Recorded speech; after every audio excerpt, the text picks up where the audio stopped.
அருட்பெருஞ்சோதி அருட்பெருஞ்சோதி தனிப்பெரும் கருணை அருட்பெருஞ்சோதி.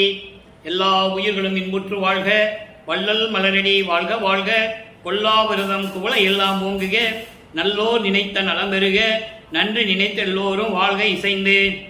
உலக மக்களே, அறிவார்ந்த அன்பர்களே, ஆண்மநேய ஒருமைப்பாடுடைய அன்பர்களே, அருட்பெருஞ்சோதி ஆண்டவருடைய திருவிளையாடலை பார்த்து கொண்டிருக்கிறோம். அருட்பெருஞ்சோதி ஆண்டவருடைய திருவிளையாடல் இந்த பிரபஞ்சத்திலே ஏராளமான திருவிளையாடல்கள் நடந்து இருந்தாலும் கூட கலியுகத்தினுடைய கடைசி திருவிளையாடல் 1823ஆம் ஆண்டு தொடங்கி 30/1/1874 இரவு 12 மணி வரையிலும் திருவிளையாடல் தொடங்குகிறது. இந்த திருவிளையாடல் நடப்பதற்கான காரணம், இந்த பிரபஞ்சம் தோன்றிய காலத்திலிருந்தே தோன்றிய யுகங்கள் 4 யுகங்கள், கிரேத யுகம், திரேத யுகம், துவார யுகம், கலியுகம். இந்த 4 யுகங்களிற்கும் ஆயுள் காலம் உண்டு. ஒவ்வொரு யுகங்களும் முடிந்தவுடனே, அதனுடைய ஆயுள் காலங்கள் முடிந்தவுடனே வேறொரு யுகம் வேண்டும். அதோடு மட்டுமல்லாமல் சமயங்கள், மதங்கள், மார்க்கங்கள் தோன்றிவிட்டன. அதனுடைய ஆயுள் காலங்கள் எல்லாம் முடிந்தவுடனே உலக மக்களுக்கு என்று ஒரு மார்க்கம் வேண்டும், ஆன்மீக மார்க்கம் வேண்டும் என்பதற்காக சதுர்யுகம், நம்ம இருக்கிறது சதுர்யுகம். இந்த ஒளி யுகத்திலே சுத்த சன்மார்க்கம் மக்களிடையே பரவி உலக மக்கள் எல்லாம் சுத்த சன்மார்க்கத்தில் சேர்ந்து சமரசமாக வாழ வேண்டும், இன்புற்று வாழ வேண்டும் என்பதற்காக தனது மகன் செல்வப்பிள்ளையை ஒரு தாயின் வழியாக இந்த பூலகிற்கு வருவிக்க செய்தார் அருட்பெருஞ்சோதி ஆண்டவர். வல்லப்பமார்கள் வருவிக்க உற்ற இடம் சிதம்பரம் பக்கத்திலே மருதூர் என்ற ஒரு கிராமம். அங்கே ஒரு சைவ குலத்திலே ஒரு தம்பதியருக்கு மகனாக வருகிறார், வருவிக்க செய்கிறார் அருட்பெருஞ்சோதி ஆண்டவர். ஒரு தாயின் கருவறையில் இருக்கும்போது எப்படியெல்லாம் இறைவனுடைய திருவிளையாடல் நடந்தது என்பதையும், அதன் பிறகு குழந்தை பருவத்திலே தில்லை ஜலத்திடையே திரை தூக்க தரிசித்த போது வேய்வகை மேல் காட்டாதே எந்தனக்கே மெய்புறவா, வெளியாய் காட்டிய மெய்புறவா மெய்ப்பொருளை என்று கூறுவார். அங்கதான் தன் மகனுக்கு சிறு வயதிலேயே சிதம்பர ரகசியத்தை காட்டியது, வெட்ட வெளியாக காட்டியது. அதன் பிறகு ஒரு தாயின் வயிற்றில் 10 மாதம் இருந்து வெளியே வந்த பிறகு அந்த 1ஆம் ஆண்டிலிருந்து 8 ஆண்டுகளுக்குள் தன் மகனுக்கு எந்த விதமான அருளையும் கொடுக்கவில்லை. அவர் முன் காட்சி, அதாவது தோன்றி அருளவில்லை. 9ஆவது ஆண்டிலே தன் மகனை ஆட்கொண்டு, மகனின் என்னால் வருவிக்க உற்றவன் என்ற நிலையை மட்டும் அறிவித்துவிட்டு, ஞானத்தை கொடுத்துவிட்டு, மற்ற நிலைகளெல்லாம் மறைப்பு நிலைகளை இருக்க வைத்து, மறைப்பு நிலை அவருக்கு பிறகு எதுவும் தெரியாது, மறைப்பு நிலையிலே இருக்க வைத்து முன்பருவம் பின்பருவம் காட்டி அருள் செய்வேன் என்று சொல்லி மறைந்து விடுகிறார். 9ஆவது ஆண்டிலே நமது பிள்ளை பெருமானவர்கள் ஞானத்தை பெற்றுக்கொண்டு இறைவனால் வருவிக்க உற்றவன் என்ற நிலை தெரிந்த பிறகு, அதன் பிறகு இறைவனிடம் எப்படி முறையீடு செய்கிறார் என்ற விளக்கங்களில் இருந்து கடைசியிலே எப்படி இறைவனுடைய அருளை பெற்றார், சுத்த சன்மார்க்கத்தை பெற்றார் என்பதை எல்லாம் பார்த்து கொண்டிருக்கிறோம். அந்த வகையிலே திருவருள் முறையீடு என்ற பதியத்திலிருந்து ஆரம்பித்திருக்கிறோம். இன்று 133வது பாடல். திருவருள் முறையீடு மொத்தம் 232 பாடல்களை கொண்டது. ஒவ்வொரு பாடலிலும் ஏற்கனவே இந்த பிரபஞ்சத்தில் 4 யுகங்களிலுமே கூறப்பட்ட சைவ சமய தலைவர்களுடைய பெயர்களையும், அதாவது சிவபெருமான், நடராஜன், சொக்கநாதன், தியாகராஜ பெருமான் என்றும் ஏற்கனவே அதை தான் கூப்பிட்டு இருந்தாங்க. அதுபோல சமயங்களிலும் மார்க்கங்களின் சொல்ல நெறிகளை பின்பற்றி கொண்டு திருநீறு பூசுவது, உத்திராட்ச மாலை இட்டுக் கொள்வது, ஊதுவத்தி கொளுத்துவது, கற்பூரம் கொளுத்தி வழிபடுவது, உருவ வழிபாடு செய்வது, இதெல்லாம் நமது பிள்ளை பெருமானவர்களும் செய்து கொண்டிருக்கிறார்கள். செஞ்சுதான் ஆகணும், அது காலத்தின் கட்டாயம். தன் மகனை சமயங்களிலும் மதங்களிலும் மார்க்கங்களிலும் நெறிகளை பின்பற்ற வைத்துவிட்டு எப்படியெல்லாம் அலைய வைக்கிறார், எப்படியெல்லாம் பக்குவப்படுத்துகிறார் என்பதையெல்லாம் பார்த்து கொண்டிருக்கிறோம். அந்த வகையில் பார்க்க வேண்டிய பாடல் 133வது பாடல். பாடல் உங்களுக்கு புரியாட்ட கூட இறைவன் கொடுத்த விளக்கம் மிகவும் எளிமையாக இருக்கும். சடையவா, நீ முன் தடுத்து ஆண்ட நம்பிக்கை, நான் ஏற்கனவே கூறியது போல ஏற்கனவே யுகங்களிலே, ஏற்கனவே நூற்றாண்டுகளிலே நடந்த செயல்களை எல்லாம், சிவனடியாருடைய செயல்களை எல்லாம் ஒவ்வொரு பாடலிலும் நமக்கு தெளிவுபடுத்தி இருப்பார்கள் வல்லற்பமானவர்கள். முதலிலே நாம் திருஞான சம்பந்தரை பார்த்தோம், அதுக்கப்புறம் திருநாவுக்கரசரை பார்த்தோம். இன்று சுந்தரனுக்கு எப்படியெல்லாம் இறைவன் அருள் செய்தார் என்பதை சொல்லிவிட்டு, இப்படியெல்லாம் அருள் செய்த நீ எனக்கு அருளவில்லையே என்று கூறுகிறார். அதான் நீங்க நம்ம பார்த்துட்டு இருக்கோம். நல்லா கவனிங்க. சடையவா, நின் முன் தடுத்து ஆண்ட நம்பிக்கை சற்று எனினும் கடையவனையும் செய்யும் கைமாறு அறிந்திலர். கால் வருந்தி நடையுற நின்னை பறவைதன் பாங்கர் நடத்தி அன்பர் இடைவரும் முந்தன் இரக்கத்தை தான் வெளியிட்டதற்கே. இது பாடல். இப்போ இந்த பாடலுடைய விளக்கம் பாருங்க.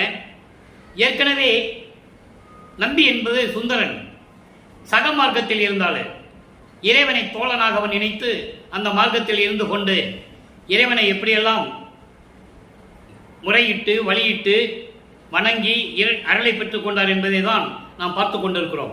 சுந்தரனுக்கு நான் குறைந்தவன் என்றாலும் கூட சடைமுடி கொண்ட இறைவனே, முன்னாளில் நீ ஆட்கொண்ட சுந்தரருக்கு நான் குறைந்தவன் சின்னவன் என்றாலும் கூட என்னையும் நீ இந்த பூலோகத்திற்கு வருவிக்க செய்து என்னை நீ ஆட்கொண்டாய். என்னையும் நீ ஆட்கொண்டவன் தானே. உன்னிடமிருந்த செல்வப்பிள்ளையாக வளர்ந்து கொண்டிருந்தேன். என்னை இந்த பூலோகத்திற்கு வருவிக்க வைத்ததும் நீதானே. நீயும் என்னை ஆட்கொண்டுதானே இந்த பூலோகத்திற்கு வருவிக்க செய்தாய். நான் சுந்தரனுக்கு சின்னவனாவை கூட இருந்துட்டு போகிறேன். அதனால ஒன்றும் கவலை இல்லை. என்னையும் நீ பார்க்கணும் இல்லைன்னு கேட்கிற. இப்படியெல்லாம் நீ ஒவ்வொரு காலகட்டத்திலையும் சிவனடியார்களுக்கு செஞ்சுட்டு நான் உன்னது மகன், அதை நீ மறந்துடாதன்னு கேட்கிற. அப்படி என்னையும் ஆட்கொண்டு விட்டாய். இதற்கு என்ன கைமாறு நான் செய்ய போகிறேன் என்று எனக்கு தெரியவில்லை. அது ஒரு பக்கம் இருந்தாலும் கூட பறைவை நாச்சியாரின் சம்மதம் வாங்குவதற்காக சுந்தரன் என்ன பண்ணிட்டாரு, சிவபெருமான்கிட்ட சொல்றாரு, தியாகராஜ பெருமான் கிட்ட, இங்க திருவாரூர்ல, இங்க பாரு, நான் ஒரு பொண்ணை காதலிச்சிட்டேன், பறவை நாச்சியார்னு பேரு, அழகுனா அப்படி ஒரு அழகு, நான் அவளை கல்யாணம் பண்ணணும். நான் போய் அவங்க அப்பா கிட்ட பொண்ணு கேட்டேன். நீயே பிச்சை எடுத்து சோறு தின்னுட்டு இருக்க, உனக்கு பொண்ணு தர முடியாதுன்னு சொல்லிட்டாப்புல. இனிமேல் நான் பிச்சை எடுக்கவும் போக மாட்டேன். நீ தான் பிச்சை எடுத்து எனக்கு உணவு கொடுக்கணும். அதோடு மட்டுமல்ல, என் காதல் நிறைவேறணும், நான் பறவை நாச்சியாரை கல்யாணம் பண்ணணும், அதுக்கு நீ தான் தூது போகணும்னு சொல்ற. இதை திருவடி புகழ்ச்சியிலே வளர்ப்புமான் கூறியிருப்பார்கள். இன்தொண்டர் பசியார கச்சூரின் மனைதோறும் இறக்க நடை கொள்ளும் பதம். சுந்தரனுக்கு பிச்சை எடுத்து கொடுத்தது சொல்றார். அடுத்து எழில் பறவை இசைய ஆரூர் மருகின் அருள் கொண்டு ரா முழுவதும் உழவும் பதம். அதங்க சொல்றாரு. பறவை நாச்சியாருக்கு சம்மதம் வாங்குவதற்காக தெருவிலே கால்வழிக்க நடந்து சென்றாய். அதோடு மட்டுமல்ல, நட்பின் இலக்கமாக அடியார் மேல் கொண்ட உனது தயவை வெளிப்படுத்தியது எண்ணி வியக்கின்றேன். இந்த பாடல் விளக்கம் தான். ஒரு நண்பனுக்காக சுந்தரனுக்காக அவனுடைய கோரிக்கையை ஏற்று பறவை நாச்சியாரோட சம்மதம் வாங்குவதற்காக விடிய நடந்து போன இல்லை கால் வலிக்க. அப்ப எனக்கு நீ அருளை கொடுக்கணும்ல, நானும் உன்னால் வருவிக்க விட்டுவன் தானே, ஏன் ஓரவஞ்சனை செய்கிறாய்? தெளிவா கேட்கிறார். என்னையும் விரைவில் வந்து ஆட்கொள்வாயாக இறைவனே, விரைவில் வருக என்று சொல்லி முறையீடு செய்கிறார். இதான் இந்த பாட்டுடைய விளக்கம். ஒரு பாடலை சொல்லும் போது சுந்தரனை பற்றி சொல்லாம இருந்திருக்கலாம். ஏன் சொன்னார் என்றதை நம்ம யோசிக்கணும். ஏன்னா ஒவ்வொரு காலகட்டத்திலும் வாழ்ந்தவர்கள் அவருடைய செயல்களை, அவருடைய அருள் செயல்களை, அவருடைய வாழ்க்கை முறைகளை எல்லாம் அடுத்து வந்தவர்கள் சொன்னதில்லை. அதை நீங்க கண்கூடாக பார்க்கலாம். ஆனால் வல்லப்பமன் அப்படி அல்ல. ஒவ்வொரு யுகத்திலும் ஒவ்வொரு ஆண்டிலும் எப்படியெல்லாம் இறைவன் திருவிளையாடல் செய்தார் என்பதை விளக்கி கூறுகிறார். அதான் இது திருவருட்பாவின் சிறப்பம்சம். நீங்க மற்ற நூல்களை பார்த்து உதாரணமாக தேவாரம், திருவாசகம், திருமந்திரம் பார்த்தீங்கன்னா இறைவனை பற்றி பாடினார்கள், யாரும் மறுக்க முடியாது. பாடினார்கள், இறைவனை அருளை பெற்றார்கள், முக்தி அடைந்தார்கள், எல்லாம் நடந்தது. ஆனால் இவருக்காக நீ அருளை செய்தாய், எனக்கு அருளை கொடுன்னு யாரும் கேட்டது. அது வல்லற்பமான் தான் திருவருட்பாவிலே நமக்கு தெளிவாக எழுதியிருக்கிறார்கள் என்பதை நாம் பார்த்து கொண்டிருக்கிறோம். எனவே அன்பர்களே, இந்த திருவருள் முறையீடுடைய பாடல் இப்போ உங்களுக்கு எளிமையாக புரிந்திருக்கும். பறவை நாச்சியாருக்கு சம்மதம் வாங்குவதற்காக கால்கடுக்க நடந்தது, சுந்தரனுக்கு பிச்சை எடுத்து சோறு கொடுத்தது, இப்படியெல்லாம் நீ நட்பின் இலக்கணத்துக்காக நீ செஞ்ச. ஆனால் நான் உன்னால் வருவிக்க உற்றவன், எனக்கும் நீ வந்து அருளை செய்ய வேண்டும் என்று முறையீடு செய்கிறார். இப்போ வல்லப்பமானவர்கள் 2வது எட்டில் இருந்து கொண்டிருக்கிறார். அதாவது 2-16 இந்த 51 ஆண்டு திருவிளையாடல்களை 51 ஆண்டை 8 8ஆக பிரிக்கிறார் அருட்பெருஞ்சாண்டவர் தன் மகனை பக்குவப்படுத்துவதற்காக. முதல் 8 ஆண்டில் ஒண்ணுமே இல்லை. பிறந்த வருஷத்திலிருந்து வறுமைக்கு ஒற்ற ஆண்டிலிருந்து 8 ஆண்டுகள் வரைக்கும் ஒன்றும் இல்லை. அப்போதான் பள்ளிக்கூடத்துக்கு போனாலும் படிக்கிறது இல்லை, பள்ளிக்கூடத்தை விட்டு வெளியே வந்துடுறது, இப்படியே தெரிஞ்சிட்டு இருந்திருக்கிறாரு. தெருவா சுத்திட்டு இருந்திருக்காரு. ஏன்னா மனநிலை அப்படி. அவருக்கு யாருன்னே தெரியாது. அப்போ அதை நீங்க புரிஞ்சுக்கணும். அவர் யாருன்னு அவருக்கு தெரியாது. உலகிற்கு என்ன தெரியும்? ராமையா பிள்ளைக்கும் சின்னியாமையாருக்கும் பிறந்தவர், 5வது மகனாக பிறந்தவர், அப்படின்னு தான் உலகியல்ல பேசக்கூடிய நடைமுறை வாழ்க்கை, நடைமுறை இயல்பு, அது இயற்கை. ஆனால் இவர் யார் என்பது இவருக்கு தெரியாது. இப்போ 9வது ஆண்டிலிருந்து 16 ஆண்டுகளுக்குள் என்ன நடந்தது? 2வது 8. அப்போ இவர் திருவொற்றியூருக்கு 13வது ஆண்டில் திருவொற்றியூருக்கு செல்லுகிறார். வரிவிக்க உற்று 13வது ஆண்டு. மனம் அங்கே போ சொல்லுது. மனம் போ சொல்றதை விட இவர் தூண்டி விடுறார். அருட்பெருஞ்சாண்டவர் மனதை தூண்டி விடுகிறார். இவர் திருவொற்றியூர் செல்லுகிறார். அங்கே தியாகராஜ பெருமானிடம் முறையீடு செய்கிறார். இப்போ அவர் தியாகராஜ பெருமான், சிவபெருமான், நடராஜன், சொக்கநாதன் எல்லா பேரும் சொல்லுவார். அது சமயத்தில் இருக்கின்ற தலைவருடைய பெயர்கள் என்பது அவருக்கு அப்ப தெரியும். அருட்பெருஞ்சாண்டவர் யாருன்னு தெரியாது. சுத்த சன்மார்க்கம் என்னன்னு அவருக்கு தெரியாது. மறைப்பு நிலையில் இருக்கிறார். அப்போ சமயங்களிலும் மதங்களிலும் மார்களில் தன் மகனை ஈடுபட வைத்து, இதுக்கு இல்லாத மார்க்கம், இதை சாராத மார்க்கம், தனிப்பட்ட மார்க்கம், கடவுளால் உண்டாக்கப்பட்ட மார்க்கம் என்று உலக மக்களுக்கு சொல்லணும். அதான் இன்னைக்கு நம்ம பார்க்க போறோம். நல்லா கவனிச்சுக்கிட்டே வாங்க. இப்போ திருவொற்றியூர்ல முறையீடு செய்கிறாரு. அதுல 2ஆம் திருமுறையில் இதுவரைக்கும் நம்ம 15 பதியங்களை பார்த்துருக்கோம். மொத்தம் 150 பதியங்கள். இப்போ 15 பதியம் தான் பார்த்துருக்கோம். இப்போ 16வது பதியத்தில் நம்ம பார்க்குறோம் திருவருள் வேட்கை, 3வது பாடல். திருவருள் வேட்கை என்பது எப்படியாவது அடம் பிடிச்சி விண்ணப்ப வைத்து முறையீடு செய்து எப்படியாவது கெஞ்சி கூத்தாடி இறைவனிடம் திருவருளை வாங்கிடணும். அதான் இதுக்கு பொருள். அந்த வேட்கைன்னு விருப்பம், ஏக்கம், தவிப்பு, எப்படியாவது வாங்கிடணும்னு சொல்லி இந்த பதியத்தை உருவாக்கியிருக்கிறார்கள். இன்னைக்கு 3வது பாடலை பார்க்க போறோம்.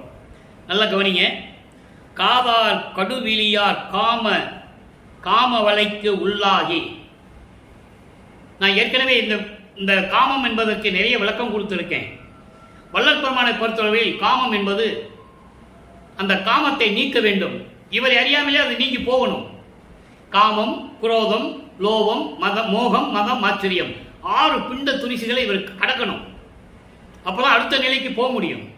அப்ப அவருடைய தந்தை அருட்பெருஞ்சாண்டவர் இவரை அறியாமலேயே காமத்தை கடத்திக் கொண்டிருக்கிறார். அவர்களிருந்த காமத்தை நீக்கி கொண்டிருக்கிறார். இவருக்கு தெரியுது. ஏன்னா 16 ஆண்டுகள் ஆகிவிட்டது.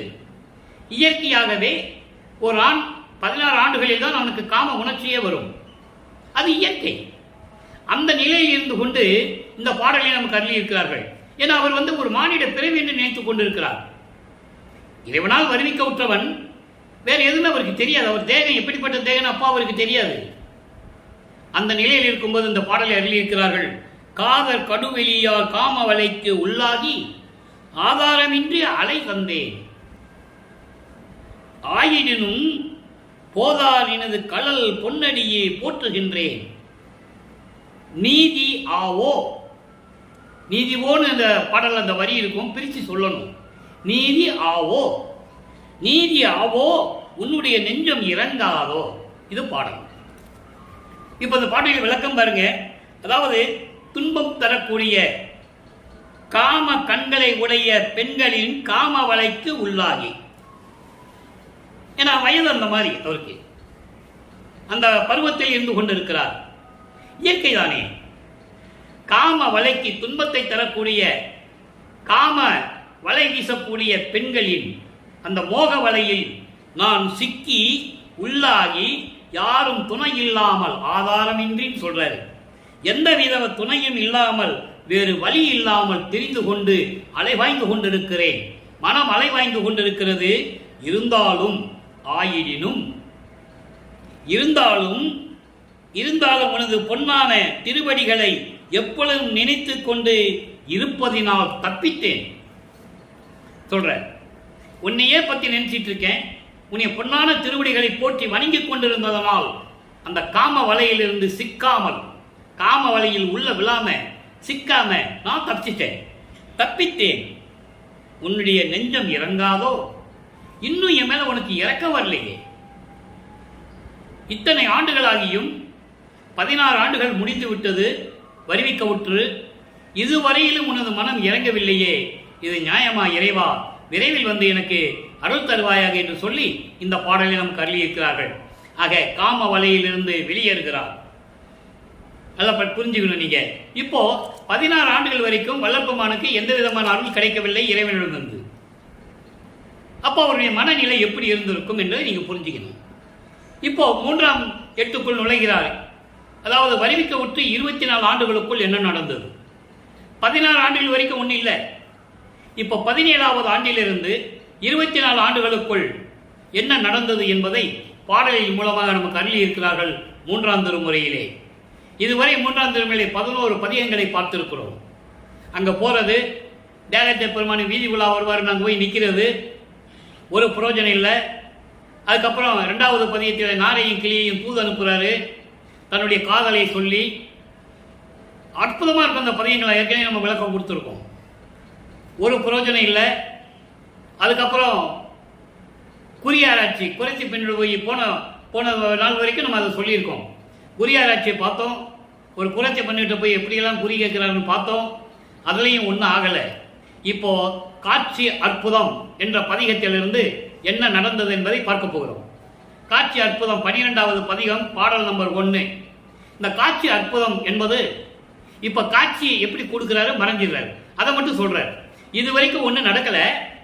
இப்போ காட்சி கொடுக்கிறாரு தியாகராஜ பெருமான், உடனே மறைஞ்சிடுறாரு. அந்த நிலையை தன்னை தலைவியாகவும் இறைவனை தலைவனாகவும் வர்ணனை செய்து தோழியிடம் சொல்லுவது போல அந்த பாடலை நமக்கு அருளியிருக்கிறார்கள். தோழியிடம் சொல்லுவது போல உலக மக்களுக்கு தெரிவிக்கிறார் வல்லபெருமான் அவர்கள். அந்த காலகட்டத்தில் அவர் எப்படி இருந்தார் நல்லா புரிஞ்சுக்கணும். அவர் மனநிலை எப்படி இருந்தது, இறைவனுடைய நிலை எப்படி இருந்தது என்பதை ஒவ்வொரு பாடலின் மூலமாக நமக்கு தெரிவிக்கிறார். அதை பார்த்து கொண்டிருக்கிறோம். பூனா அணி பூண்ட புயமுடையார். இறைவனை சொல்றார் தியாகராஜ பெருமான, பூனா அணி பூண்ட புயமுடையார் பொன்னம்பலத்தார் பொங்கு விடம் ஊனா உவந்தார் திருவற்றியூர் வாழ்வுடையார் உண்மை சொல்லி நீனால் இருந்தார் அவர் இங்கே நின்றார் மீண்டும் நின்றிடவே காணாது அயர்ந்தேன் என்னடி நான் கனவோடு அனவோ கண்டதுவே. தோழியிடம் சொல்லுவது போல, உள்ளத்திடம் சொல்லுவது போல உலக மக்களுக்கு தெரிவிக்கிறார். இந்த பாடலை விளக்கம் பாருங்க. யாரும் அணிய முடியாத அணிகலனை அணிந்து தோளில் அணிந்து கொண்ட இறைவன். பூனா அணி பூண்ட புயமுடையார். யார் அணிந்து கொள்ள முடியாத அணி என்னது? பாம்பு. பாம்பை யாரா கழுத்தில் சுத்திக்குவாங்களா நகைக்கு பதிலா? அதனாலதான் சொல்றாரு, யாரும் அணிய முடியாத அணிகலனாகிய பாம்பை அணிகலனாக கழுத்தில் அணிந்து கொண்ட இறைவன். பொன்னம்பலத்தார் பொங்குவிடம் ஊனா உவந்தார். பொங்குவிடம் என்பது பார்க்கடலை கடையும் போது விஷம் உண்டாகிறது, அதாவது அந்த அமுதம் உண்டாகிறது. அந்த அமுதத்திலே அந்த பாம்பு விஷம் கக்குகிறது, உமிழ்கிறது. அதை எடுத்து மகிழ்வோடு உண்டார். அதான் பொங்குவிடம் ஊனா உவந்தார். மகிழ்வோடு அதை உவந்து தேவர்களை காப்பாற்றியவர் திருவொற்றியூரிலே இருக்கின்ற இறைவன். உண்மையை சொல்லி நீண்ட நாள் இங்கதான் இருந்தார். உண்மையை சொல்லி நீநாள் இருந்தார், நீள் நாள் அப்படின்னு அதை படிக்கணும். நீண்ட நாட்களாக இங்கேயே இருந்தார் திருவொற்றியூரிலே. மீண்டும் இங்கே நின்று கொண்டிருக்கிறார். எனக்கு காட்சி கொடுத்தார், காணாத அயர்ந்தேன். இங்கதான் நின்றுட்டு இருக்காரு, காட்சியும் கொடுக்கிறாரு, மறுபடியும் பார்க்க முடியலையே, மறைஞ்சிட்டாரு. காணாது தங்கி விடவே, இங்கேயே தங்கிட்டார். கடைசியில் என்கிட்ட வர்றதே இல்லை, என்னை பார்க்கறது இல்லை, என் முகத்தை பார்க்கறது இல்லை, வந்து எப்படி இருக்குன்னு கேட்கறது இல்லை, எனக்கு அந்த சந்தோஷத்தை கொடுக்கறது இல்லை, அருளை கொடுக்கறது இல்லை. இப்படியே இருந்துட்டு இருக்காரே தோழி, நான் கண்டது கனவா நனவா தெரியலையே, காட்சியே கண்டேன், அற்புதமாக இருந்தது. அதான் தலைப்பே காட்சி அற்புதம். இறைவனுடைய காட்சியை நான் கண்டேன், ஆனால் திரும்பி மறைந்து விட்டார். நீ எப்போ வருவார்னு தெரியலையே, நான் கண்டது கனவா நனவா என்று தெரியவில்லை என்று தோழியிடம் சொல்லுவது போல உலக மக்களுக்கு தெரிவிக்கிறார். உலக மக்களே, நான் வருவிக்க உற்று 24 ஆண்டுகள் வரையிலும் இறைவனிடமிருந்து எந்த அருளை பெற முடியாமல் தவித்துக் கொண்டிருந்தேன். திருவெற்றியூருக்கு சென்றேன், திருவல்லிக்கேணிக்கு திருமுல்லை வாயிலுக்கு சென்றேன், திருவல்லித்தாயத்துக்கு சென்றேன். எப்படியோ இறைவனிடம் முறையீடு செய்து விண்ணப்பங்கள் வைத்து நான் புலம்பிக் கொண்டிருந்தேன். இறைவனுடைய அருளை நான் பெறவே முடியவில்லை. தற்போது நான் இறைவனை பார்த்தேன், காட்சி கொடுத்தார், ஆனால் திரும்பி மறைந்து விட்டார். நான் கண்டது கனவான்னு கூட எனக்கு தெரியல, கண்டது கனவா நனவா என்று தெரியவில்லை. உலக மக்களே, நான் இந்த நிலையில் இருந்து கொண்டிருக்கிறேன் என்று சொல்லி உலக மக்களுக்கு தெரிவிக்கிறார். அடுத்து இந்த நிலைகள் மாறுகிறது, ஆண்டுகள் உருண்டோடுகிறது. வல்லப்பமானவர்கள் 4வது எட்டுக்குள் நுழைகிறார். 4 32 ஆண்டுகள் வரைக்கும், அதாவது 24 ஆண்டுகள் வரைக்கும் என்ன நடந்ததுன்னு நம்ம பார்த்துட்டோம். 25வது ஆண்டிலிருந்து 32 ஆண்டுகளுக்குள், அந்த 8 ஆண்டுகளுக்குள் என்ன நடந்தது? இறைவன் எப்படி வருகிறார், மகனை எப்படி ஆட்கொள்ளுகிறார், மகனுக்கு எப்படி அருளை கொடுக்கிறார் என்ற நிலையெல்லாம், எப்படி விண்ணுலகத்திலிருந்து நடந்து வந்து மகனை சமாதானப்படுத்துகிறார். அதாவது அருட்பிரகாச மாலையிலே இன்று 58வது பாடலை பார்க்க போறோம், பதியம் 2. அதற்கு முன்னால் ஏற்கனவே கூறியது போல 27வது ஆண்டில் அம்மையாருக்கு, தனக்கோடி அம்மையாருக்கு திருமாங்கல்யம் பூட்டி அந்த அம்மாவுக்கு மோட்ச வீட்டை காட்டி விமோசனை கொடுத்தது ஒரு திருவிளையாடல். அந்த திருவிளையாடல் ஏற்கனவே நிர்ணயிக்கப்பட்டது. வல்லப்பமானவர்கள் பூலோகத்திற்கு வருகைக்கு முன்னாலேயே விண்ணுலகத்திலே நிர்ணயிக்கப்பட்டது. அது பாடல் உண்டு, ஏற்கனவே நான் விளக்கம் கொடுத்துருக்கேன். அதனால அந்த திருமணத்தின் போது பிரம்மன் திருமால் விருத்திகளெல்லாம் வீட்டிருக்க வாழ்த்து சொல்ல வந்திருக்காங்க. அப்படியே அருப்பஞ்சாண்டியர் பார்த்துட்டு போயிடலான்னு வந்திருக்காங்க. ஆனால் அவர்களெல்லாம் வந்திருக்காங்க, என் தந்தையும் தாயும் வரவில்லை என்று இவர் மனம் வருந்தியது, எப்படியெல்லாம் மனம் வருத்தப்பட்டது என்பதை பாடல் மூலமாக தெரிவித்திருக்கிறார். அந்த பாடலை நம்ம பின்னால பார்க்க போறோம். இந்த திருவிளையாடல் சொன்னதுனால அந்த விளக்கத்தை சுருக்கமா சொல்றேன், அப்புறம் நம்ம விளக்கமா பேசுவோம். அப்போ இந்த நிலை முடிந்த பிறகு, அதன் பிறகு மணமக்களை வாழ்த்துவதற்காக 2 குதிரை மாட்டின தேர்ல வந்து அருப்பஞ்சாண்டோரும் சிவகாமி வெளியே வந்து வாழ்த்தினதை நம்ம ஏற்கனவே பாடல நான் சொல்லிட்டேன், ஞாபகம் வச்சுக்கோங்க மைண்ட்ல. இது நடந்து முடிஞ்சது போக வல்லப்பெருமான் அவர்கள் ஒரு உறுதியுடன் ஒரு முடிவு எடுக்கிறார். இனிமேல் நம்ம எங்கேயும் போகக்கூடாது, திருவெற்றியூர் போய் பிரயோஜனம் இல்லை, திருமுல்லை வாயிலுக்கு போய் பிரயோஜனம் இல்லை, திருவல்லித்தாயத்துக்கு பிரயோஜனம் இல்லை, இனிமேல் எங்கே போகக்கூடாதுன்னு சொல்லி வீட்டிலே உட்காந்துட்டு கதவை போட்டுட்டார். கதவை போட்டு தாப்பா போட்டார். இங்கே தாப்பா போட்டதுக்கும் சித்தி வளாகத்தில் தாப்பா போட்டதுக்கும் நிறைய வித்தியாசங்கள் இருக்கு. அதை நம்ம போக தான் பார்க்க போறோம். இங்கே அருட்பிரகாச மாலையில் எப்படி சொல்றாரு, இவர் தாப்பா போட்டு உட்கார்ந்துட்டாரு. இறைவன் பார்த்தாரு, மகனை சமாதானப்படுத்த வேண்டும், மகனுக்கு அருளை கொடுக்க வேண்டும். ஏன்னா இன்னும் காலங்கள் நெருங்கி கொண்டிருக்கிறது, இனி 19 வருடம் இருக்கு. இவருக்கு அருளை கொடுத்து வீட்டை திறந்து உள்ள வரும்போது அந்த நிகழ்வு முடிஞ்ச உடனே அதுக்கப்புறம் 19 வருஷம் இருக்கு கிளைமேக்ஸ் வர்றதுக்கு. இப்போ 32வது ஆண்டில் என்ன நடக்குது, பாடல் மூலமா என்ன சொல்றார்? ஏன்னா அதை உண்மையை சொல்லணும்ல உலக மக்களுக்கு. கதை இல்லை, கற்பனை இல்லை, திருவருட்பா இறைவனால் அருளப்பட்டது. மற்ற மார்க்கங்களை போல அல்ல. மற்ற மார்க்கங்கள்லாம், சமயங்களும் மார்க்கங்களும் மதங்கள் எல்லாம் மனிதர்களால் உருவாக்கப்பட்டது. சுத்த சன்மார்க்கம் இறைவனால் உருவாக்கப்பட்டது. அதை நீங்க மனசுல வச்சுக்கணும். மற்ற மார்க்கம் மாதிரி அல்ல சுத்த சன்மார்க்கம். இறைவனை நேரடியாக அடையக்கூடிய மார்க்கம், இறைவனுடைய அருளை நேரடியாக பெறக்கூடிய மார்க்கம். இங்க தலைவர்கள் கிடையாது, குருமார்கள் கிடையாது, யாரும் கிடையாது. அந்த விளக்கத்தை நம்ம பின்னால பார்க்க போறோம். இப்போ இந்த பாடலை பார்ப்போம்.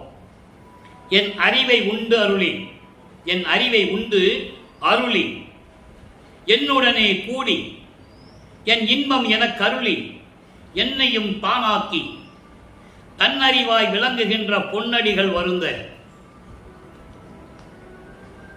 எப்படி சொல்றாரு பாருங்க, என் அறிவை உண்டு அருளி, அதாவது என் அறிவை நினைத்து, அதாவது அப்போ அவருக்கு அற்பறிவு தானே, பெருபட்சத்தில் சொல்லுவாரு.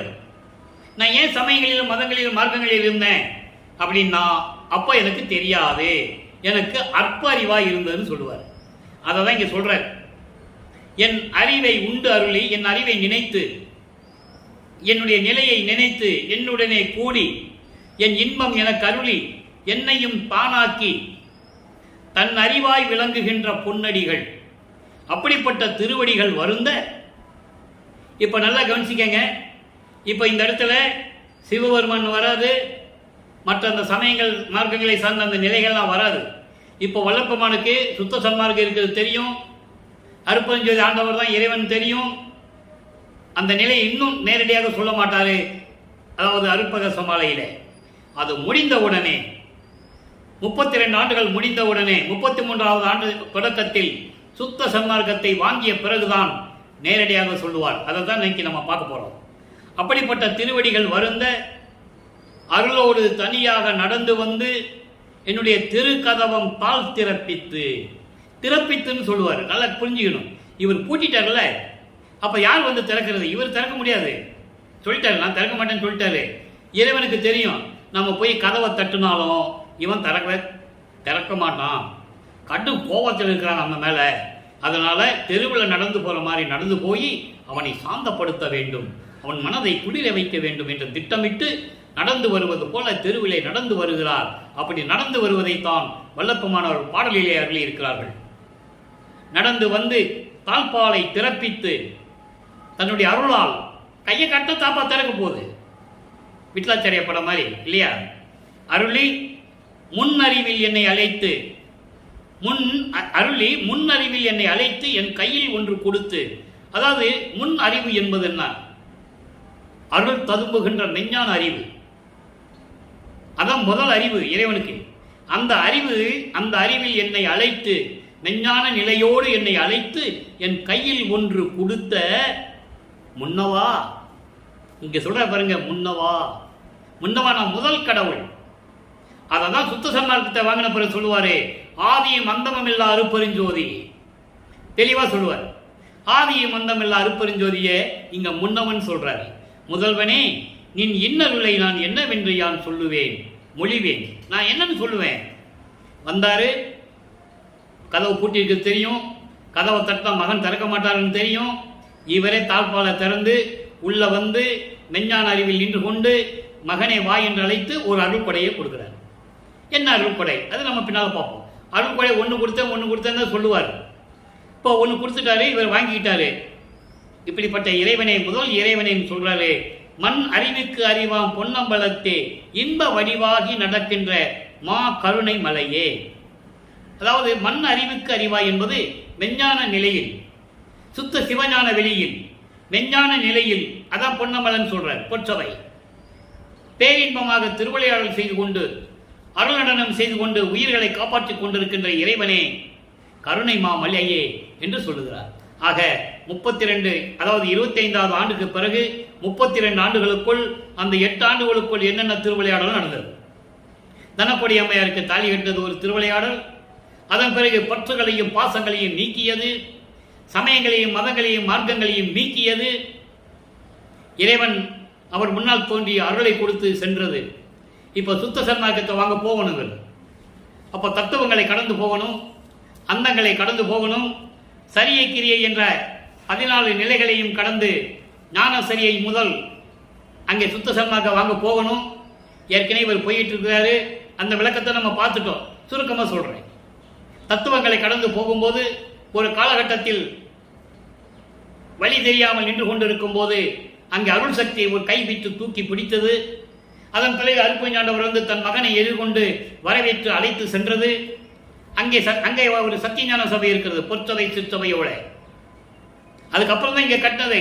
இங்க கட்டினதுக்கு இன்னும் நம்ம வரல, விளக்கத்துக்கு வரல, அது பின்னால தான் சொல்லுவோம். அதே போலதான் இங்க கட்டினது மானிடர்களுக்காக, மனித பிறவிகளுக்காக. பிரபஞ்சத்திலேயே கடவுளால் ஒரு கோயிலை கட்டினது, சத்தியஞான சபையை கட்டினது இறைவன் தான். எத்தனையோ மதங்கள் மார்க்கங்கள் சமயங்களுடைய தலைவர்கள் எல்லாம் ஆலயங்களை நிறுவி இருக்கிறார்கள், மறுக்க முடியாது. மன்னர்கள், ஜமீன்தார்கள், மத தலைவர்கள், பத தலைவர்கள் அவர்கள் கருத்துக்கேற்றபடி ஆலயங்களை அமைத்திருப்பது உண்மை. அதை கண்கூடா பார்த்திருக்கிறோம். ஆனால் வடலூரில் இருக்கின்ற சத்தியஞான சபையை கட்டியது இறைவனால் கட்டப்பட்டது. யாரும் மறுக்க முடியாது. அவ்வளவு விளக்கங்கள் திருவுற்பாவில் இருக்கிறது. எப்படி அங்கே எண்கோண சபை இருந்ததோ அதே போன்று இங்கே நிறுவினார்கள். எண்கோண சபை என்பது இறைவனுக்கு 8 குணங்கள் உண்டு.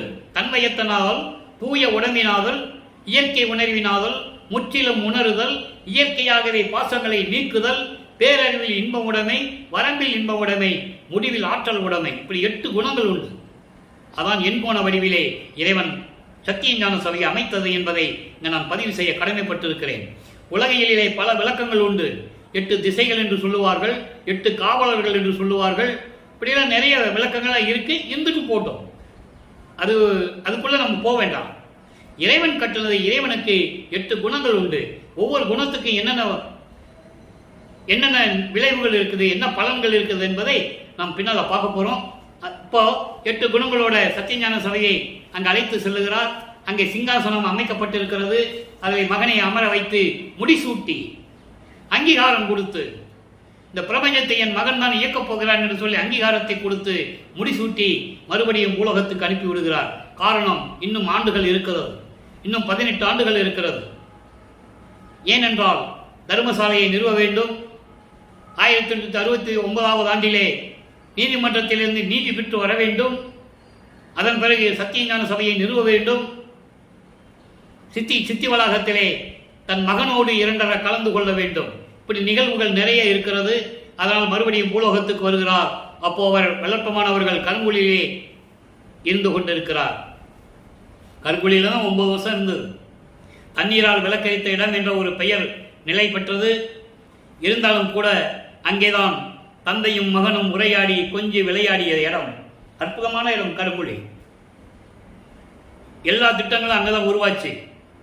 தந்தையும் மகனும் உரையாடி எல்லா திட்டங்களும் அங்கதான் உருவாச்சு. இது பாடல்களின் மூலமாக, திருவற்றுவாரின் மூலமாக நமக்கு இறைவன் உணர்த்திய ஒரு நிகழ்ச்சி. இதுக்கு எப்படி விளக்கம்னு யாருக்கிட்டையும் கிடையாது, யாரும் சொல்லவும் முடியாது. இறைவன் உணர்த்திய விளக்கம், உண்மையான விளக்கம். அப்போ அங்கே 6ஆம் திருமுறை உருவாகிறது. இவர் சுத்த சன்மார்க்கத்தை வாங்கிட்டு வந்துட்டாரு, எல்லா நிலைகளையும் கடந்து வந்துட்டாரு, எல்லா அறிவுகளையும் பெற்றுக்கொண்டார். இப்போ அருள் விளக்க மாலை உருவாகிறது. அருள் விளக்க மாலையிலே இன்று 58வது பாடலை பார்க்க போறோம். இன்னைக்கு அருள் விளக்க மாலையில் 70வது பாடல். 58 பாடல் வந்து அருள் பிரகாச மாலையை பார்த்துட்டோம். அருள் விளக்க மாலையிலே 70வது பாடல். நல்ல கவனிங்க. சுத்த சன்மார்க்கம் என்றால் என்ன? சுத்த சன்மார்க்கத்துடைய நெறிகள் என்ன? சுத்த சன்மார்க்கத்தின் விளக்கம் என்ன? மகன்கிட்ட அவங்க அப்பா என்ன சொல்றாரு? இந்த பாடலை பார்க்க போறோம். அற்புதமான பாடல், கவனிங்க. கொலை புரிவார் தவிர மற்ற எல்லோரும் நினது குலத்தார். மகன்கிட்ட சொல்றாரு அருப்பஞ்சாண்டவர், உயிர்களை கொலை செய்கின்றார்களே, அவர்களை தவிர மற்றவர்கள் எல்லோரும் உனது குலத்தை சேர்ந்தவர்கள், சுத்த சன்மார்க்கத்தை சேர்ந்தவர்கள். நீ எனது குலத்து முதல் மகனே. எவ்வளவு அற்புதமான வார்த்தை! எனது குலம் இருக்கிறதே, சுத்த சன்மார்க்க குலம், அதனுடைய மூத்த மகன் யார்? நீ. அவங்க அப்பா சொல்றாரு மகன் கிட்ட, மகனே நீ மூத்த குலமகன். அதோடு மட்டுமல்ல, மலை அறவே சுத்த சிவ சன்மார்க்கம் வளர்ந்து இருக்க என வாழ்த்திய என் குருவே. நீ பூலோகத்தில் இருந்து சொல்ற, நான் அப்பப்போ வந்துட்டு போவேன், நிரந்தரமா இருக்கிறதுக்கு ஆண்டுகள் இருக்கு, உன்னோட நிரந்தரமா இருக்கிறதுக்கு. இந்த சுத்த சன்மார்க்கம் இருக்கிறது, அதாவது சுத்த சிவ சமரச சன்மார்க்கம், இதெல்லாம் பிற்காலத்தில் வளர்ப்பமானவர்கள் கொஞ்சம் மாற்றி உருவாக்கினார்கள். சமரச சுத்த சன்மார்க்க சத்திய சங்கம். அருப்பஞ்சாண்டவர் சொன்னது மகன்கிட்ட சுத்த சிவ சமரச சன்மார்க்கம். இப்போ வளர்ப்பமானவர்கள் உலகிற்கு தெரியப்படுத்தியது, அதை கொஞ்சம் திருத்தி சமரச சுத்த சன்மார்க்க சத்திய சங்கம். புரிஞ்சிருக்கும் உங்களுக்கு. அப்போ மாயைகளும் மயக்கங்களும் நீங்குவதற்காக, உலக மக்களிடையிலிருந்து அறியாமையை நீக்குவதற்காக, உலக மக்கள்லாம் மாயைகள் சிக்கிக் கொண்டிருக்கிறார்கள், மயக்கங்களிலே இருந்து கொண்டிருக்கிறார்கள், உலக விடயங்களிலே பற்று கொண்டிருக்கிறார்கள், பெண்ணாசை பொன்னாசை மண்ணாசை என்று இதெல்லாம் நீங்க வேண்டும் என்பதற்காக சுத்த சன்மார்க்கத்தை, சுத்த சிவ சமரச சன்மார்க்கம் வளர வேண்டும். நீ வளர்த்து இங்கே இருக்க வேண்டும் உலோகத்தில். அதான் சொல்றார், வளர்ந்து இருக்க. வளரணும், நீ வளர்ந்து இருக்க, பூலோகத்தில் இருக்க வேண்டும் என வாழ்த்திய என் குருவே. நின்னை விளைவார் நம்மை காக்கும் நித்தியனே. நின்னை விளைவார், அதாவது உன்னை வாழ்த்தி வணங்குகின்ற, உன்னை வாழ்த்தி வணங்குகின்ற அன்பர்களை காக்கும் அழிவில்லாத இறைவனே. சுத்த சன்மார்க்க சன்மர்கள் தான். சமயங்களிலும் மதங்களிலும் மார்க்கங்களில் இருக்கின்றவர்கள் கொலையை விட முடியாது, புலையை விட முடியாது, மாமிசத்தை விட முடியாது, கொலை செய்யும் தொழிலை விட முடியாது, ஜீவகான ஒழுத்தில் இருக்க முடியாது, உயிரின் மேல் இரக்கம் காட்ட முடியாது, உருவ வழிபாடு செய்யாமல் இருக்க முடியாது.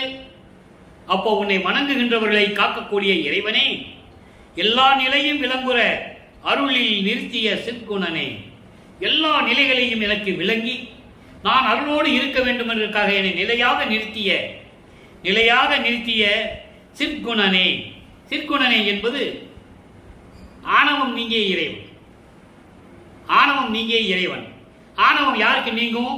சுத்த சன்மார்க்கத்தில் இருக்கிறது நீங்கும். ஆணவமே இருக்காது அவங்களுக்கு.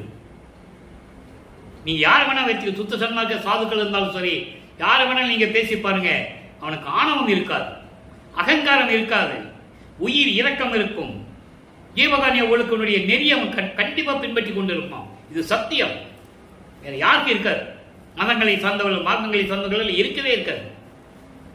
அப்போ இந்த நிலையில் இருக்கின்ற இறைவனே, புலையறியா பெருந்தவர்கள் போற்ற மணிப்பொதுவில் புனித நடத்தரசே, சுத்த சன்மார்க்கத்தில் இருந்து கொண்டு உன்னை வாழ்த்துகின்ற அடியார்கள் போற்றும்படி வாழ்த்தும்படி நீ மணிமண்டபத்திலே அங்கே சுத்த சிவஞான வெளியிலே நடனம் புரிந்து கொண்டிருக்கின்ற இறைவனே, நான் சொல்லுவதையெல்லாம் உன் திருச்செவியில் கேட்டு எனக்கு அருள வேண்டும் என்று கூறுகிறார். நடந்துச்சா? இப்போ இந்த நிகழ்ச்சிகள்லாம் நடந்த பிறகு நான் என்ன கைமாறு செய்ய போறேன்னு அப்பா கிட்ட சொல்றாரு. மகன் சொல்றாரு அப்பா கிட்ட. அப்பா சொல்றாரு, உன்னிடம் இருந்து எந்த கைமாறையும் நான் எதிர்பார்க்கவில்லை மகனே, நீ செய்கின்ற செயலை நன்றாக செய்து கொண்டிருக்கிறாய், நான் பூரண திருப்தியோடு இருக்கிறேன் என்று சொல்லுவார். இப்ப அந்த பாடல்ல எப்படி சொல்றாருன்னு நம்ம பார்க்க போறோம். கைமாறின்மை பதியத்திலே 9வது பாடல். இதற்கு முன்னால் இருந்த நிலையை இருக்கும்போது ஏற்பட்ட நிலைகளை எப்படி தந்தை நீக்கினார் என்பதை சொல்லிவிட்டு நான் உனக்கு என்ன கைமாறு செய்ய போகிறேன் என்று சொல்லுவார். வன் செயல் பொறுத்து ஆட்கொண்ட வல்லலே, என்னுடைய தீய செயல்களை எல்லாம் பொறுத்து, அதாவது நான் 32 ஆண்டுகள் வரைக்கும் முன்னால் அறிவிக்கப்பட்டு சமயங்களிலும் மதங்களிலும் மார்க்கங்களில் உள்ள நெறிகளை பின்பற்றி கொண்டு நான் செய்த காரியங்களை எல்லாம் மன்னித்து, ஏன்னா சுத்த சன்மார்க்கத்தை அது இருக்கக்கூடாது. அப்ப இவர் ஓப்பனா சொல்றாரு அப்பா கிட்ட, எல்லாம் பொறுத்து மன்னித்து என்னை ஆட்கொண்ட வல்லலே, அடியேந்தன் முன் செயல் அவைகளோடு முடுகு, பின் செயல்கள் எல்லாம் என் செயல் ஆக காணேன், என்னை கலந்து ஒன்றாய் நின்றோய். அப்பா சொல்றாரு மகன் கிட்ட, நீ கவலைப்படாத மகனே, நீ முன்னால செஞ்ச செயல்கள் எல்லாம் சரி, எல்லாம் நான் தானே உன்னை இருக்க வைத்தேன், எல்லா குற்றங்களும் என்னை சார்ந்தது, எல்லா செயல்களும் என்னை சார்ந்தது, இப்போ வருகின்ற செயல்களை எல்லாம் நான் தான் செய்து கொண்டிருக்கிறேன் என்று சொல்லி என்னை கலந்து ஒன்றாய் நின்றாய், என்னோடு கலந்து ஒன்றாய் நின்றாய், நின் செயலாக கண்டேன். இதெல்லாம் ஒன்று திருவிளையாடல் தான் என்று நான் தெரிந்து கொண்டேன். தெளிவா சொல்றேன். இதுக்கு முன்னால் நடந்தது உன்னுடைய திருவிளையாடல் தான். இப்போ இதுக்கு பின்னால் நடந்தது என்றால் சுத்த சன்மார்க்கத்தை பெற்ற பிறகு அதான் பின் செயல்கள் என்று சொல்லுகிறார். இப்பவும் நான் அதான் பார்த்துட்டு இருக்கேன். இப்பவும் எனக்கு நீ எல்லார்களையும் கொடுத்து எல்லாம் நடந்ததுமே உன்னுடைய திருவிளையாடல் தான் என்று நான் கண்டுகொண்டேன். கண்ட பின் நிகழ்த்தல் என்னே, இதெல்லாம் பார்த்த பிறகு நான் என்ன சொல்ல வேண்டியிருக்கிறது, நான் என்ன கைமாறு செய்ய போகிறேன் என்று சொல்லி இந்த பாடலை நமக்கு அருளியிருக்கிறார்கள். அடுத்து ஒரு வேண்டுகோள் வைக்கிறார். 59வது பதிகம் வேண்டுகோள் 1வது பாடல். அதாவது முழுமையாக, இன்னும் முழுமையாக இறைவனுடைய அருளை பெற வேண்டும் என்பதற்காக ஒரு வேண்டுகோள் வைக்கிறார். உரத்த வானகத்தே உரத்தவா, ஞான ஒளியினால் ஓங்கு ஓர் சித்தி புறத்தவா. அந்த சித்திபுரம் தான் இங்க வந்து வடலூர் வந்தது. சித்திபுரம் நல்லா புரிஞ்சுக்கணும். நீங்க இப்ப நம்ம பேசுறது விளக்கம் கொடுக்கறது அங்க இருக்கிறது. இங்கே ஞான சபையை கட்டின பிறகுதான் இதை சித்திபுரம் என்று சொல்லுவார். நல்லா கவனிக்கணும்.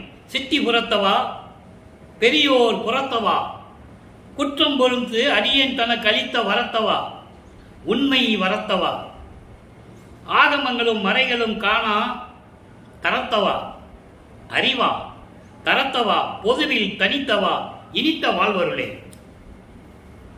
இப்போ என்ன சொல்றாருன்னா, அருளோடு விளங்கும் வான் அகத்தேன்னு சொல்றாரு. அருளோடு விளங்கும் வான்வெளிகள், அருள் வலிமையோடு சுத்த சிவஞான வெளியிலே இருக்கின்ற இறைவனே என்று சொல்லுகிறார். அதான் உரத்தவான் அகத்தே உரத்தவா.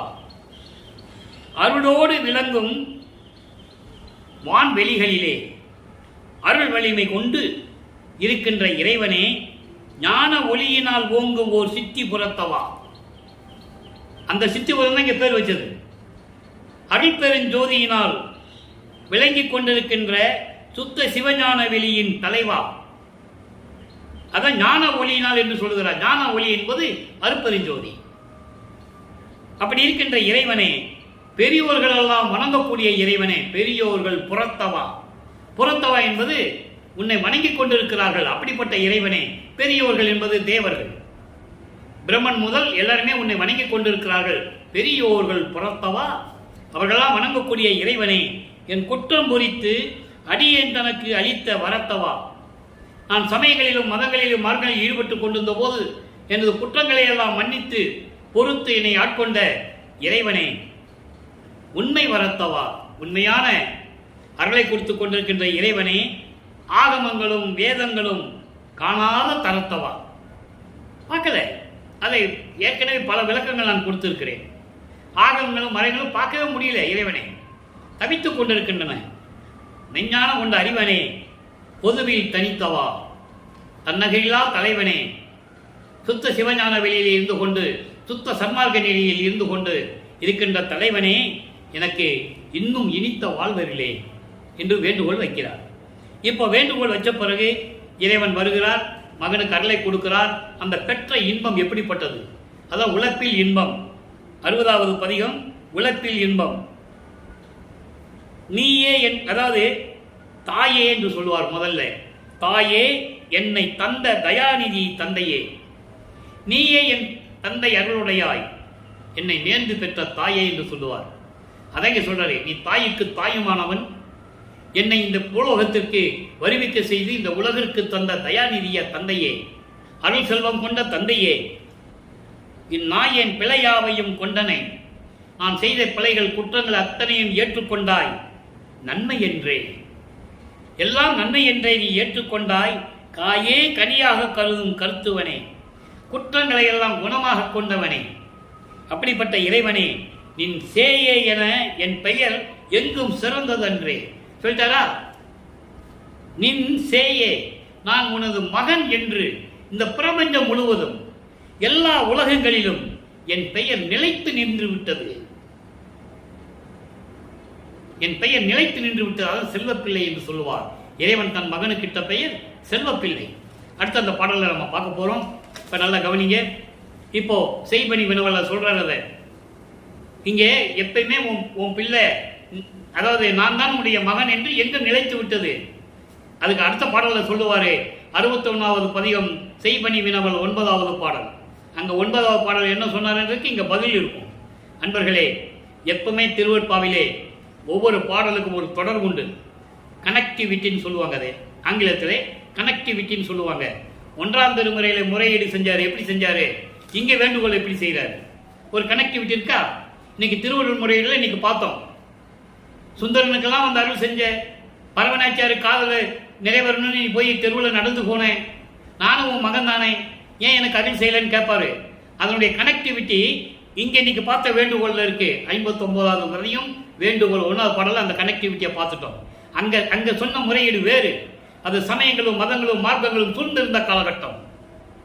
இந்த வேண்டுகோள் சுத்த சமாஜத்துக்கு வந்த பிறகு என்ன சொல்றாரு? எல்லாரையும் கொடுத்த இறைவனே, என்னை காத்த இறைவனே எல்லாம் சொல்றாருல்ல. ஆகமங்களும் வேதங்களும் பார்க்க முடியாத இறைவன், அருப்பெருஞ்சோதி ஆண்டவர், பொதுவில் இருக்கின்ற இறைவன், அப்படிலாம் சொல்லுவாரு. அப்போ அந்த கனெக்டிவிட்டியில இருக்கிற வித்தியாசத்தை நீங்க பார்த்துக்கலாம். சமயங்களும் மதங்களும் மார்க்கங்கள் இருக்கும்போது இறைவனை சிவபெருமான் சொல்லுவாரு, இங்க அருப்பெருஞ்சோதி சொல்லுவாரு. அதான் கனெக்டிவிட்டி. இப்ப செய்வனி விளவல சொல்றாரு, இங்க உன் பிள்ளைன்னு சொல்லி நான் எல்லாரும் தெரிஞ்சு போச்சு, எங்க பேர் நிலைஞ்சு போச்சு, உன் பிள்ளை தான் நான் தெரிஞ்சு போச்சு அப்படின்னு சொல்றாருல்ல. அதுக்கு ஒரு கனெக்டிவிட்டி அடுத்த பதிகத்திலே செய்வனி வினவல். ஆறா அமுதம் அளித்து அருளி அன்பால் இன்ப நிலையை தேற்றி சீரா சிற்றம்பலவா. அன்பால் இன்ப நிலைக்கு ஏற்றி சீரார் சிற்றம்பலவா நின் செல்வ பிள்ளையாக்கினாயே சொல்லிட்டாரா. ஏறா இன்ப அனுபவங்கள் எல்லாம் பொருந்தி இருக்கின்றேன், தீரா உலகில் அடிசிறியேன் செய்யும் பணியை தெரித்து அருளே. என்ன செய்யணும்? நான் இது வாட்டு அருளெல்லாம் கொடுத்துட்டு போயிட்டேன், நான் என்ன செய்யணும்? ஒவ்வொரு பதியமாக நம்ம பார்த்துட்டு வரோம். இதில் என்ன சொல்றாரு? எல்லா அமுதையும் எனக்கு கொடுத்து, ஆறா அமுதம் அளித்து, சுத்த சன்மார்க்கம் முதல் எல்லா அருள் அமுதங்களையும் எனக்கு கொடுத்து, உன்னுடைய அன்பால் இன்ப நிலைக்கு ஏற்றி, பேரின்ப நிலைக்கு ஏற்றி, பேரின்ப நிலை என்பது கடவுள் நிலை, ஒருமை நிலை, அதான் ஒருமை நிலைன்னு சொல்லுவார். அந்த நிலைக்கு ஏற்றி என்னை அழகு பார்க்கிறாயே சிற்றம்பலவா நின் செல்வ பிள்ளை ஆக்கினாயே என்னை. ஆக்கி அளித்த, அதாவது கொள்ளை என இன்பம் கொடுத்தாய், எனக்கு செல்வ பிள்ளை என்று பெயரிட்டாய். அவ்வளவு அற்புதமா சொல்லுவார் தெரியுமா? அந்த பாடலாம் நம்ம பார்க்க போறோம். செல்வ பிள்ளை ஆக்கினாயே, இந்த ஏறா இன்ப அனுபவங்கள் எல்லாம், இந்த அருள் நிலைகளுடைய அன்பங்கள் எல்லாம் பொருந்தி இருக்கின்றேன். எல்லாத்தையும் வாங்கி வச்சுட்டேன், நானே எல்லாத்தையும் வாங்கி வச்சுட்டேன். நான் என்ன பண்ணணும்? தீரா உலகில் அடிச்சிறியேன் உன் மகன், இந்த பெரிய உலகில் இந்த மகன் செய்யும் பணியை தெரிவித்து அருள வேண்டும். என்ன செய்யணும் சொல்லணும்ல?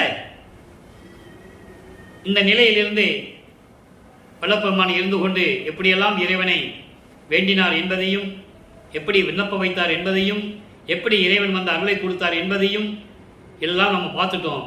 இப்போ ஆற்ற மாட்டாமை என்ற ஒரு பதிகம், 62வது பதிகம், ஆற்ற மாட்டாமையிலே 1வது பாடல்.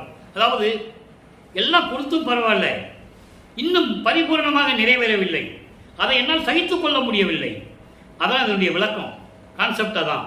பாருங்க, இப்பார் முதல் என் மூர்த்தமதாய், இப்பார் முதல் என் மூர்த்தமதாய் இளங்கும் கருணை என் கோவே. நாலே வரி தான், ஒவ்வொரு வரியா பார்ப்போம், அப்பதான் புரியும். இப்பார் முதல் என் மூர்த்தமாய், அதாவது இந்த பூலோகம் முதல் எண்ணற்ற உலகங்கள் இருக்கின்றன. இந்த பூலோகம் முதல் எண்ணற்ற உலகங்களில் விளங்கிக் கொண்டிருக்கின்ற கருணையின் அரசனே, என் இறைவா, அருட்பெருஞ்சோதியே. இந்த எண் மூர்த்தம் என்பதை இன்னொரு விளக்கமாகவும் சொல்லலாம். நம்ம பஞ்சபூதங்கள் 5, நிலம், நீர், நெருப்பு, காற்று, ஆகாயம். இந்த 5ஓட அக்கினி, சூரியன், சந்திரன் 3, 8 அதுவும் சொல்லலாம். ஏன்னா இதெல்லாமே அடங்கினதான உலகம். பஞ்சபூதங்களும் இந்த 3 உலகங்களும் சேர்ந்துதான் எல்லாமே நடந்து கொண்டு இருக்கிறது. பஞ்சபூதங்களை அடக்கிதான் பிண்டத்திலையும் சரி, அண்டத்திலையும் சரி எல்லாம் நடந்து கொண்டு இருக்கிறது. அதை தான் சொல்றாரு, இப்பார் முதல், இந்த உலகம் முதல் எல்லா உலகங்களும் என் மூர்த்தமாய் என்று சொல்லலாம். ஏன்னா இங்கே 5 பூதங்கள் வருவது, நிலம் அதில் வருகிறது, அதனால் அதையும் எடுத்துக்கொள்ளலாம், தவறில்லை. நிலம் முதல், நிலம், நீர், நெருப்பு, காற்று, ஆகாயம் முதல், அக்னி, சூரியன், சந்திரன் முதல் அந்த 8 வந்துச்சா, அதான் 8 மூர்த்தமாய் விளங்கும். அப்படிப்பட்ட இறைவனே, தப்பாயின தீர்த்து, நான் சமயங்களிலும் மதங்களிலும் மார்க்கங்களில் ஈடுபட்டு இருந்த போது தப்பான நெறிகளை பின்பற்றி கொண்டிருந்தேனே, அவற்றையெல்லாம் நீக்கி என்னையும் முன் தடுத்து, இனிமேல் என் மகனுக்கு எதுவும் வந்து சேர்ந்து விடக்கூடாது என்பதற்காக அதை தடுத்து நிறுத்தி சுத்த சன்மார்க்கத்தை கொடுத்து, சுத்த சன்மார்க்கத்தை கொடுத்து ஆட்கொண்ட தயாநிதியே, அருள் செல்வமே என்று சொல்லுகிறார். எப்பாலவரும் புகழ்ந்து ஏத்தும் இறைவா, எப்பாலவரும் எல்லா உலகங்களில் இருக்கின்றவர்களும் போற்றி புகழக்கூடிய இறைவா, அருட்பெருஞ்சோதியே, எல்லாம் வல்லோனே, அப்பா அரசே, இனி சிறிதும் ஆற்ற மாட்டேன் கண்டாயே. இனிமே என்னால் நீ இப்போ வருவே அப்போ வருவேன்னா என்னால் பொறுத்துக்கிட்டு இருக்க முடியாது. சீக்கிரம் வந்து என்னோட கலந்துடணும், நீயும் நானும் இனிமேல் தனியாக இருக்கக்கூடாது என்ற நிலையில் இருந்து கொண்டு இந்த பாடலை நமக்கு அருளினார்கள். அடுத்து இறுதியாக ஒரே ஒரு விளக்கம், 127வது பதிகம், அற்புதம் அற்புதமே. இந்த அற்புதம் அற்புதமே என்ற பதிகம் ரொம்ப ஒரு அற்புதமான ஒரு பதிகம். ஏன்னா இதுவரைக்கும் பார்த்த பாடல்களில் எல்லாமே ஒரே 4 வரியில சொல்லிடுவார், கடைசியில ஒரே வரியில சொல்லுவார். அதான் அற்புதம் அற்புதமே சொல்லுவார். அந்த பதியத்திலே ஒரு பாடலை பாருங்க, ஆனந்த நாடகம் ஆடுதல் சார்ந்தது, 3வது பாடல். நேற்று இந்த பாடலை சொல்லியிருக்கணும், நேரம் கடந்ததுனால இன்னைக்கு அதை எடுத்துக்கிட்டேன். ஆனந்த நாடகம் ஆடுதல் சார்ந்தது, அடுத்த தருணம் இதுவாக நேர்ந்தது. அதாவது பேரின்பமான செயல்கள் எல்லாம் இறைவனுடைய செயல்கள் எல்லாம் திருவிளையாடலை சார்ந்தது. அதனால தான் இன்னைக்கு அருட்பெருஞ்சோதி திருவிளையாடல் என்ற பதியத்திலே நம்ம போட்டுட்டு இருக்கோம். ஆனந்த நாடகம் ஆடுதல் சார்ந்தது. அடுத்த தருணம் இதுவாக நேர்ந்தது, கடவுளாக நேர்ந்தது. இறைவனுடைய திருவிளையாடலினால் நான் கடவுள் நிலையை அடைந்து விட்டேன். இனந்த மாயை இருள்வினை சோர்ந்தது. இழிவான நிலைகள், மதங்களும் மார்க்கங்களும் இந்த சமயங்களும் என்னை விட்டு நீங்கிவிட்டன. அறியாமையும் நீங்கிவிட்டது. என் அருள் ஜோதி என் உள்ளத்தில் ஆர்ந்தது. அருள் ஜோதி என் உள்ளத்திலே நேர்ந்து விட்டது, கிடைத்து விட்டது, கலந்து விட்டது. அதே அற்புத பாடல்ல 6வது பாடலை பாருங்க. புறம் கூறினர் எல்லாம் புல்லென போயினர். புறம் கூறினர் எல்லாம் புல்லென போயினர். புறம் கூறினர் அப்படின்னா என்ன அர்த்தம்? அவதூறுகள் செய்தவர்கள். தன்னுடைய நிலையை கூறுகிறார். இவர் இந்த பூலோகத்திலே இருந்த போது எல்லாருமே இவர் என்ன நினைத்துக் கொண்டிருந்தார்கள்? ஏதோ ஒரு சாமியார் ஏதோ சாப்பாடு போட சொல்லி ஏதோ சொல்லிட்டு இருக்கிறாரு அப்படி நினைத்துக் கொண்டிருந்தவர்கள், அவதூறு பேசிக் கொண்டிருந்தவர்கள், சமயங்களையும் மதங்களையும் மார்க்கங்களையும் சேர்ந்திருந்தவர்கள், என்னை சுற்றி கொண்டிருந்தவர்கள், அவர்களெல்லாம் அவர் பேசின அவதூறுகள் எல்லாம் புல்லென போயிற்று, தூசி மாதிரி போயிடுச்சு. நான் சுத்த சன்மார்க்கத்தை பெற்ற பிறகு எல்லாம் தூசி மாதிரி போயிடுச்சு. பொற்படி கீழ்ப்புற மீளவும் மேயினர். அவங்க வரவே முடியல. எங்க? பொற்சபையினுடைய கீழ்ப்படியில தான் நிற்கிறாங்க. ஒரு படி எடுத்து கால் எடுத்து வைத்து உள்ள வர முடியவில்லை. அதோடு மட்டுமல்ல, மரம் கூறினோம் என்று என் செய்வோம் என்று புலம்புகிறார்கள். அதர்மம் செய்து விட்டோமே சுவாமி, யார் இவரை பார்த்து அதர்மம் செய்துவிட்டோமே சாமி என்று சொல்லி வருந்துகிறார்கள்.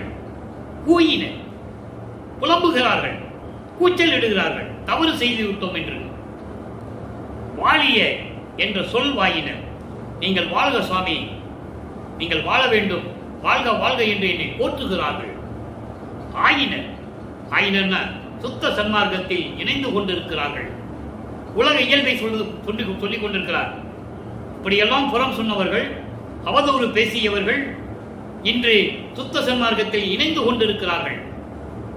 சாமி நாங்கள் தவறு செய்து விட்டோம் என்று சொல்லி புலம்பி கூச்சல் இடுகிறார்கள்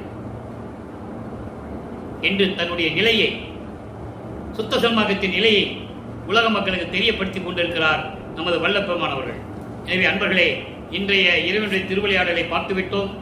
1ஆம் திருமுறையிலிருந்து 4ஆம் திருமுறை வரைக்கும் சமயங்களிலும் மதங்களிலும் மார்க்கங்களிலும் இருந்தபோது அவருடைய நிலைகள் எப்படி இருந்தன என்பதை உலக மக்களுக்கு தெளிவாக தெரிவித்திருக்கிறார்.